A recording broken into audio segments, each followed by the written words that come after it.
Hey guys, देखो आज हम लोग पढ़ेंगे फिजिक्स के मोस्ट इंपॉर्टेंट क्वेश्चंस जो आपके एग्जाम में पूछे गए हैं। कौन कौन से एग्जाम में? जैसे सीजीएल एग्जाम हो गया, सीपीओ हो गया, एमटीएस हो गया और सीएचएसएल हो गया। ठीक है, हाल ही में जो पूछे गए हैं, मतलब 2023 के लगभग जितने भी क्वेश्चन हैं वो सभी 2023 के क्वेश्चन हैं जो 2023 में एग्जाम में पूछे गए हैं। ठीक, इन सभी एग्जामों में तो चलिए देखते हैं। बहुत ही अच्छे क्वेश्चंस हैं। देखो, सबसे पहला हमारा जो क्वेश्चन है वो यहाँ पे क्वेश्चन है, जस्ट वन सेकंड। तो पहला क्वेश्चन हमारा है, यहाँ पे लिखा है विग्योर। कहते हैं इस कलर की जो प्रकाश की जो ऊर्जा होती है वो न्यूनतम किस में होती है, ये हमें सबसे पहले बताना है। देख सकते हो आप, CHSL के 14 अगस्त 2023 को क्वेश्चन पूछा गया था एग्जाम में। हालांकि सब 2023 के ही हैं। तो देखो यहाँ पे होता है विग्योर। सबसे पहले तो इसका फुल फॉर्म देख लेते हैं, उसके बाद फिर देखते हैं इसके बारे में।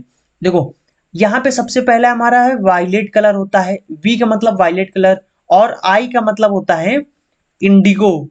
इंडिगो होता है। और बी फॉर होता है blue, B for blue. Y for yellow होता है। और ओ फॉर ऑरेंज होता है, ओ फॉर ऑरेंज होता है। आर फॉर रेड होता है। ठीक है, और अब इसमें आपको याद रखना है कि जब आप इस तरफ बढ़ोगे तो यहाँ पे इनका जो अपवर्तनांक होगा, इनका जो अपवर्तनांक होगा और साथ में अपवर्तनांक और दूसरा हो गया ऊर्जा। ठीक, ये दोनों चीजें यहाँ पर घटते हैं। ठीक है, जब आप इस तरफ जाओगे तो घटेगा, लेकिन जब आप इस तरफ बढ़ोगे तो यहाँ पे क्या होगा, बढ़ता है। तो यानी कि अगर इस तरफ बढ़ता है तो सबसे लास्ट में जो होगा उसका सबसे ज्यादा होगा। तो वायलेट कलर जो होता है, वायलेट का मतलब होता है बैगनी कलर, इसमें जो होता है वो बैगनी कलर का सबसे ज्यादा जो अपवर्तनांक होता है वो बैगनी कलर का होता है। और सबसे कम जो अपवर्तनांक होता है वो रेड कलर का होता है। तो क्वेश्चन पूछा गया था कि सबसे कम किसका ऊर्जा होता है, तो वो हमारा लाल रंग का होता है। ठीक है, ये याद रखना। अब यहाँ पे आपको याद रखना है कि देखो एन क्या होता है, ये इसके अनुक्रमणिपाती होता है जो तरंग दैर्ध्य होता है। लेमडा क्या तरंग दैर्ध्य है, तो यानी कि जिसका अपवर्तनांक सबसे ज्यादा उसका सबसे कम तरंग दैर्ध्य होगा।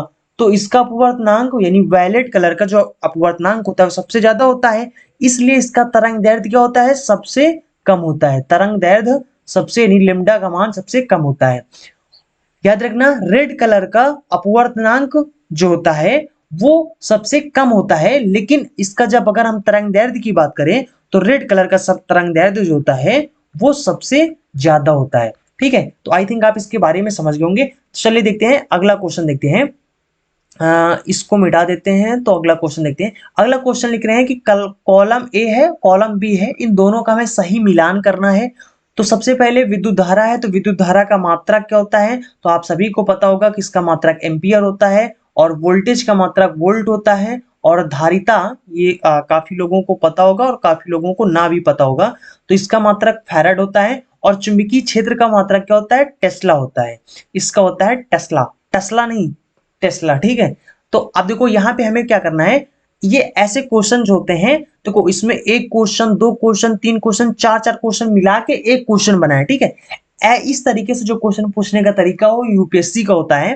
तो तीन चार क्वेश्चन को मिला के एक क्वेश्चन बनाता है। हालांकि वही पैटर्न एसएससी पकड़ लेता है। ठीक है, यानी कि सीजीएल वाले पकड़ लेते हैं। अब यहाँ पे हमें देखना है कि सबसे पहले, वैसे आसान होता है इसमें देने का। जैसे मान लो आपको पता है कि विद्युत, सिर्फ इस चारों में से मान लो आपको एक पता है कि भैया विद्युत धारा का मात्रक होता है एम्पियर होता है, तो आपको पता है कि वन वाला सी में जाएगा, वन वाला सी में जाएगा, तो आपको ढूंढना वन सी किस में है, तो वन सी पहले में है, तो ये आपको ऑप्शन सही हो जाएगा। ठीक है, बहुत आसान होता है। जैसे मान लो आपको पता है कि, मान लो वन सी पहला नहीं पता है। ठीक है, मान लो मान लो कि आपको पता है कि दूसरा जो वोल्टेज होता है, वोल्टेज का मात्रक क्या होता है, हमारा वोल्ट होता है। मान लो ये आपको पता है, तो बहुत आसान बात है। तो वोल्टेज यानी कि 2D, 2D, तो आपको ढूंढना कि 2D किस में है, सिर्फ इसी में है, इसका मतलब यही सही है। ठीक है, इस तरीके से कोई भी एक पता हो तो आप निकाल ले जाएंगे। ठीक है, उसके बाद अगला क्वेश्चन बता रहे हैं कि निम्न में से किस नियम के अनुसार होता है, क्या होता है कि प्रेरित विद्युत वाहक बल जो होता है, प्रेरित विद्युत वाहक बल को ई से प्रदर्शित करते हैं। इसका जो परिमाण होता है वो चुंबकीय फ्लक्स में समय के साथ होने वाले परिवर्तन दर के बराबर होता है। तो ये होता है -dq/dt होता है। और ये है फैराडे का नियम। फैराडे ने दो नियम बताए थे, फैराडे ने दो नियम बताए थे। तो ये क्या है, ये द्वितीय नियम है, फैराडे का द्वितीय नियम है। तो अब यहाँ पे क्या होता है, तो ये क्वेश्चन पूछ रहे हैं ये किसका नियम है, तो ये है हमारा फैराडे का नियम है। उसके बाद ये कूलाम, तो कूलाम का नियम क्या होता है, कूलाम ने बताया था कि इस तरीके से मान लेते हैं ये कोई बिंदु आवेश है और यहाँ पे एक ये बिंदु आवेश है, ठीक है। अब यहाँ पे कहा कि इनके बीच की दूरी मान लेते हैं, कुछ ना कुछ दूरी पर रखे होंगे, आर मान लेते हैं इनके बीच की दूरी है। तो कूलाम ने कहा कि इन दोनों आवेशों के बीच में जो बल कार्य करेगा, जो बल कार्य करेगा, हालांकि ये प्लस प्लस है तो दोनों के बीच में प्रतिकर्षण बल कार्य करेगा। तो कहते हैं ये जो प्रतिकर्षण बल है वो कितना होता है, ये किसने बताया था, ये कूलाम ने बताया था। कूलाम ने क्या बताया, कूलाम ने कहा कि इन दोनों आवेशों का जो परिमाण होता है, यानी कि जो Q है और ये वाला जो Q, इसको मान लेते हैं Q1, इसको मान लेते हैं Q2, तो यानी Q1 और Q2 इन दोनों का जो गुणनफल है उसके अनुक्रमानुपाती होता है। दूसरा चीज इन्होंने बताया कि जो बल होता है इनके बीच में, जो प्रतिकर्षण बल होता है, वो इनके बीच की जो दूरी है, जो r है, उस r का स्क्वायर गुना का, मतलब स्क्वायर जो होता है उसका व्युत्क्रम अनुपाती होता है। तो दोनों नियमों को जब मिलाओगे तो ये हो जाएगा एफ Q1 Q2 बटे में आर स्क्वायर, ठीक है।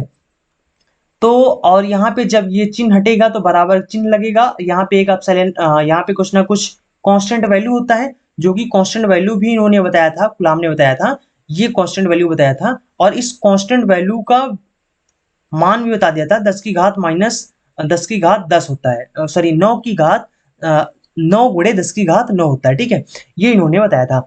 तो ये है भैया किसका नियम है, ये है कूलाम का नियम। इसमें याद रखना कि कूलाम का नियम सिर्फ और सिर्फ बिंदु आवेश के लिए होता है, ठीक। और दूसरी चीज इसमें याद रखना है, और बिंदु आवेश कैसे हो, स्थिर हो, स्थिर बिंदु आवेशों पर ही इनका नियम कार्य करता है। स्थिर का मतलब होता है रखा हो, एक जगह पर रखा हो, ठीक है। तो ये याद रखना, तभी इनका नियम काम करेगा, नहीं तो यानी कि कूलाम का नियम काम नहीं करेगा, ठीक है, तो याद रखना। उसके बाद किरचॉफ ने दो नियम बताते, किरचॉफ का प्रथम नियम और किरचॉफ का द्वितीय नियम। प्रथम नियम में क्या कहा, प्रथम नियम में इन्होंने कहा कि इस तरीके से मान लेते हैं कोई एक परिपथ है, ये प्लस है ये माइनस है, इस तरीके से परिपथ है, यहाँ पे कुछ ना कुछ धारा बह रहा है, यहाँ पे कुछ ना कुछ धारा बह रहा है, यहाँ पे कुछ ना कुछ धारा बह रहे हैं, और ये मान लेते हैं कोई एक इसका जंक्शन हो गया, जंक्शन का मतलब होता है नोड हो गया, ठीक है। तो यानी किरचॉफ ने क्या कहा कि ये पूरा परिपथ है, इस परिपथ के किसी भी नोड पर, एक ये नोड हो गया, एक ये जंक्शन हो गया, एक ये जंक्शन हो गया, एक ये जंक्शन हो गया, ये जंक्शन हो गया, ये जंक्शन हो गया, इस तरीके से इसके किसी भी जंक्शन पर, किसी भी नोड पर जो आने वाली जो प्रकाश, यानी आने वाली जो विद्युत धारा होती हैं, और यहाँ इस बिंदु से जाने वाली जो विद्युत धाराएं होती हैं, उन दोनों का योग क्या होता है, बराबर होता है, ठीक है।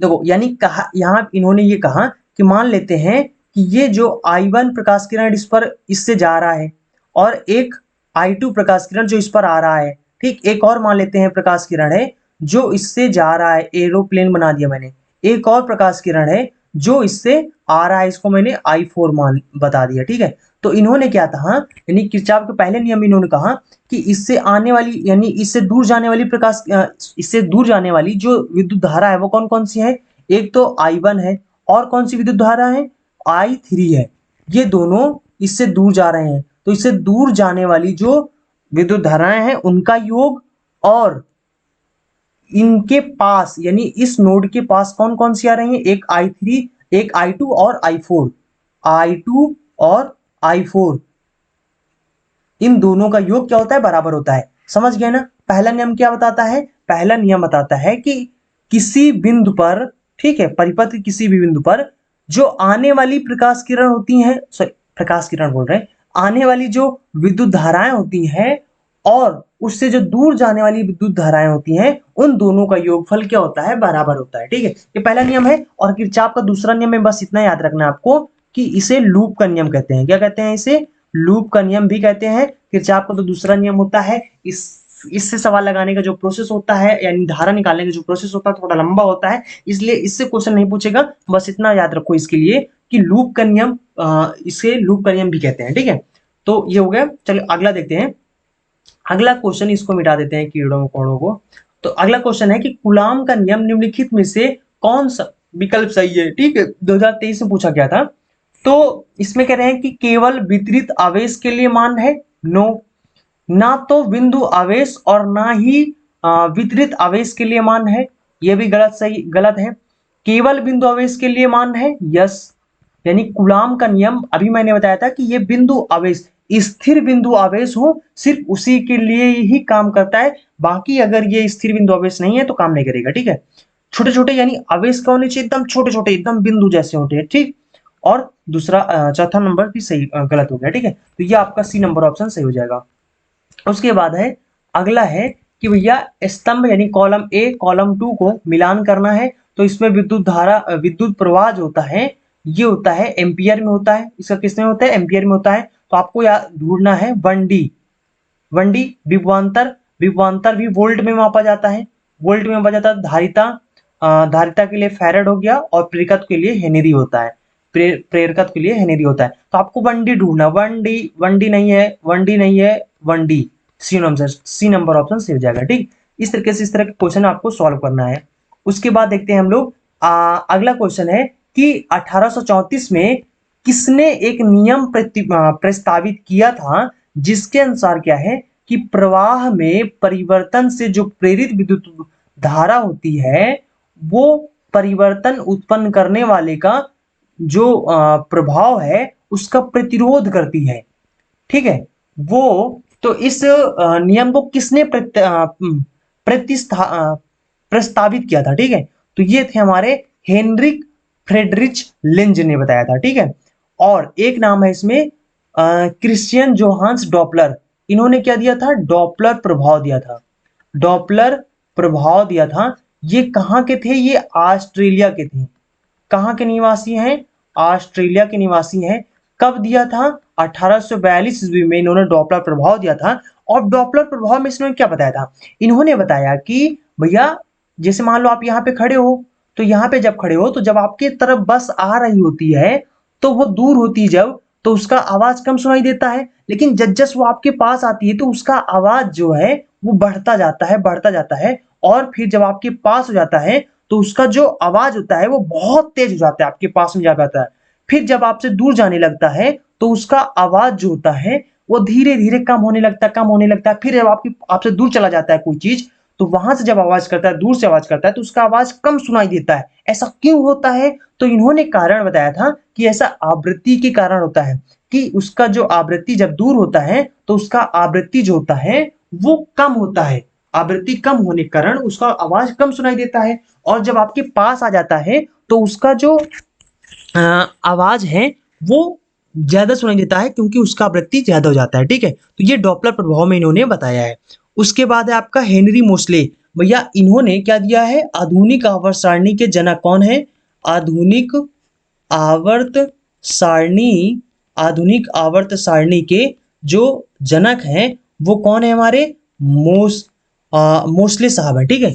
तो इन्होंने कब दिया था, 1913 ईस्वी में बताया था, ठीक है। अब यहाँ पे एक और थे मेंडलीफ, मेंडलीफ की कमियों को हमारे जो हेनरी मोस्ले हैं इन्होंने दूर किया था। मेंडलीफ की जो आवर्त सारणी थी, मेंडलीफ की जो आवर्त सारणी थी, इन्होंने बताया कब था, इन्होंने बताया था 1869 ईस्वी को। इन्होंने जो दिया था आवर्त सारणी, उसमें इन्होंने परमाणु द्रव्यमान के आधार पर दिया था, परमाणु द्रव्यमान के आधार पर दिया था। लेकिन जो हमारे हेनरी मोस्ले हैं इन्होंने परमाणु संख्या के आधार पर दिया, किसके आधार पर, परमाणु संख्या के आधार पर इन्होंने बताया है, ठीक है। अब यहाँ पे आपको याद रखना है ये जो हैं ये कहाँ के हैं, ये अंग्रेज हैं। अंग्रेज कौन होते हैं, अंग्रेज किसको बोलते हैं, इंग्लैंड के जो निवासी होते हैं उनको हम लोग अंग्रेज बोलते हैं, ठीक है। और जो हमारे मेंडलीफ थे ये रूस के थे, रसिया के थे यानी रूस के थे, ठीक है। तो उसके बाद है डेविड ब्रूस्टर, इन्होंने किसकी खोज किया था, इन्होंने खोज किया था कैलिडोस्कोप की खोज किसने किया था, वो है हमारे डेविड ब्रूस्टर। इन्होंने रे ऑप्टिक्स में, रे ऑप्टिक्स मतलब किरण प्रकाशिकी में काफी इन्होंने परिवर्तन चेंजेस वगैरह किए थे, काफी इनका स्थान है चेंज करने में ना, मतलब काफी इन्होंने अपना मतलब काफी प्रैक्टिकल वगैरह किए थे, ठीक है। इस वजह से जो विलियम ह्यूवेल थे उन्होंने इनको आधुनिक प्रयोगात्मक जो प्रकाशिकी का जनक है, इस चीज को इन्होंने कहा था। किसने? विलियम ह्यूएल ने इनको कहा। और प्रकाशिकी का जोहान्स केपलर भी विलियम ह्यूएल ने इनको कहा था, डेविड ब्रूस्टर को। ठीक है, उसके बाद है अगला अगला क्वेश्चन बहुत अच्छा है। ऑस्ट्रेलियन वैज्ञानिक जो है क्रिश्चियन डॉपलर है, यानी ऑस्ट्रिया के रहने वाले जो हैं, इनके द्वारा जो डॉपलर की खोज है वो कह रहे हैं किस वर्ष किया गया था। अभी मैंने आपको बताया कि 1842 ईस्वी में किया था, तो ये ऑप्शन आपका सी नंबर ऑप्शन सही हो जाएगा। ठीक है, उसके बाद है अगला क्वेश्चन है कि इसका सही पहचान कीजिए। ठीक, 2023 में पूछा गया था सीजल में। अब यहाँ पर कह रहे हैं कि न्यूटन बल का मात्रक होता है। जी एकदम सही है। न्यूटन शक्ति का मात्रक? नहीं भाई, शक्ति का तो मात्रक वाट होता है। उसके बाद है जूल किसका मात्रक होता है? बल का मात्रक होता है? नहीं, जूल तो कार का मात्रक होता है।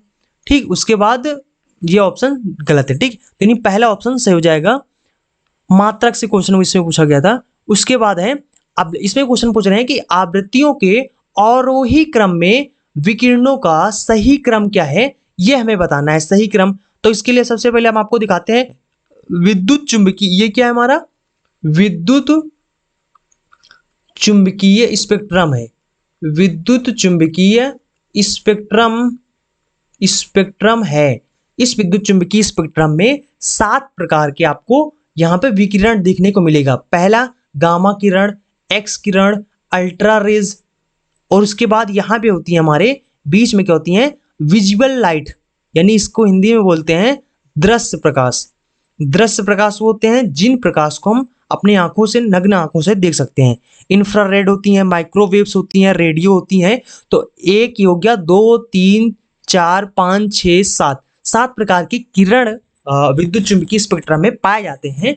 इनमें से जो देख पाते हैं हम लोग अपनी आंखों से वो दृश्य प्रकाश ही होती हैं, और इसी प्रकाश को हम लोग विग्योर बोलते हैं। क्या है? यही है हमारा विग्योर। देखो, तो विग्योर में देखो ये वायलेट कलर हो गया आपका, ये आपका ब्लू कलर हो गया, और उसके बाद यहाँ पे ब्लू कलर हो गया, येलो कलर हो गया, और ये ओ फॉर ऑरेंज कलर हो गया, और आर फॉर रेड कलर हो गया। ठीक है, तो यानी ये पूरा हमारा विग्योर होता है। इसी को हम लोग विग्योर क्या होता है? ये हमारा दृश्य प्रकाश होता है जो हम अपनी आंखों से देख पाते हैं। अब इसमें क्वेश्चन ये नहीं पूछा गया था, क्वेश्चन इसमें ये पूछा गया था, जस्ट 1 सेकंड, देखो क्वेश्चन इसमें पूछा गया था किसका सही क्रम बताना है आपको। ठीक है, तो देखो यहाँ पे इनका जो ऊर्जा होता है, ऊर्जा इस तरफ बढ़ता है, इस तरफ जाने पर ऊर्जा इनका बढ़ता है, और इस तरफ जाने पर इनका वेवलेंथ यानी तरंग दैर्ध्य बढ़ता है।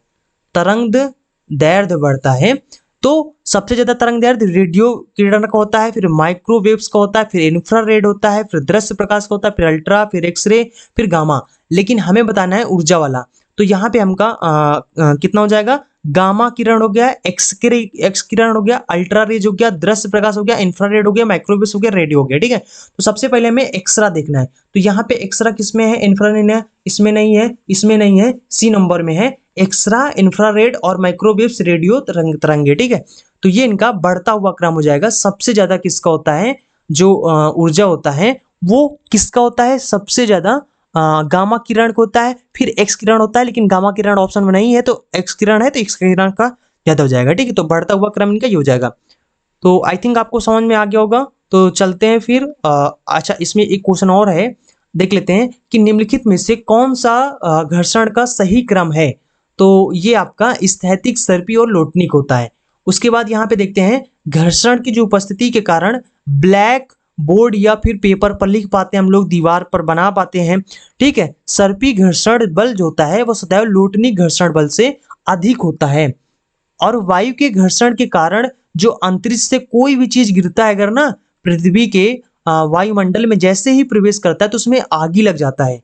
जैसे कल्पना चावला मरी थी, ऐसे ही ऐसे उनकी मौत हुई थी कि वायुमंडल में जैसे ही उनके जो भी उन्होंने जो लेके गए थे, है ना, जो भी मशीन उड़ने वाला लेके गए थे, वो उसमें थोड़ा सा छेद हो गया था, और जैसे ही वायुमंडल में प्रवेश किए तो उसमें से जो वायु का घर्षण हो गया, वायु के घर्षण के कारण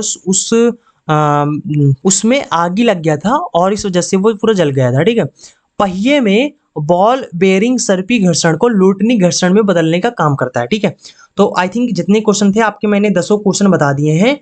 ठीक, ये 10वां क्वेश्चन था। 10 क्वेश्चन मैंने बता दिए हैं और सभी आपके 2023 में पूछे गए थे। कोई CHL में, कोई CGL में पूछा गया था, तो कोई MTS में पूछा गया था, ऐसे क्वेश्चन थे।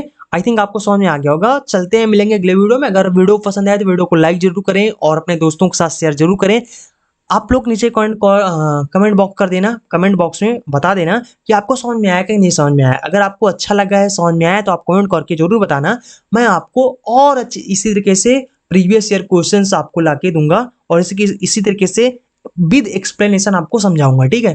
तो चलते हैं, मिलेंगे अगली वीडियो में। वीडियो को लाइक जरूर कर देना, चैनल को सब्सक्राइब नहीं किया चैनल को सब्सक्राइब कर लें, क्योंकि यहाँ पर डेली तरह के एजुकेशनल वीडियो मिलते रहते हैं। So thanks for watching and see you again next video.